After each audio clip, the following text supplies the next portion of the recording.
ఏమైందో తెలీదు కానీ ఇవాళ మార్నింగ్ మా ఆయన్ని అమ్మ వాళ్ళ ఇంటికి తీసుకెళ్ళు అని చెప్పి అడగగానే వెంటనే ఒప్పేసుకున్నారు. ఎప్పుడు రెడీ అవ్వడానికి అరగంట పట్టే నాకు 5 నిమిషాల్లో రెడీ అయిపోయాను. అమ్మ వాళ్ళ ఇంటికెళ్ళి కూడా నియర్ 2 మంత్స్ అవుతుందనమాట. అందుకే అంత ఎక్సైట్‌మెంటు. కాకపోతే ప్లాన్‌లో చిన్న చేంజ్.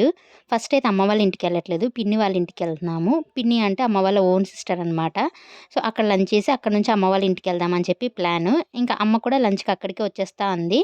అక్కడ లంచ్ చేసిన తర్వాత లైట్‌గా వర్షం పడుతుందనమాట. క్లైమేట్ అయితే చాలా బావుండింది.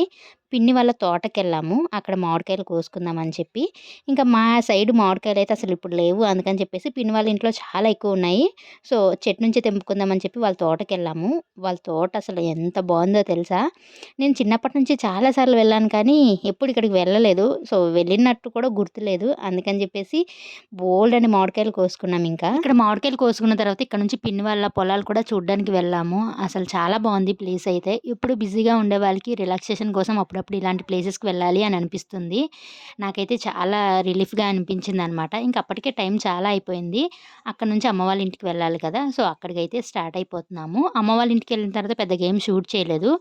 ఇది అమ్మ చిన్న గార్డెన్ అనమాట. అక్కడ క్యూట్‌గా వంకాయలు కనిపించేసాయి. అవి కూడా కోసేసుకున్నాను పచ్చడి చేద్దామని. ఎంతైనా నేచురల్‌గా కాసినయి కదా! కొంచెం టేస్ట్ ఎక్కువగా ఉంటాయని చెప్పేసి.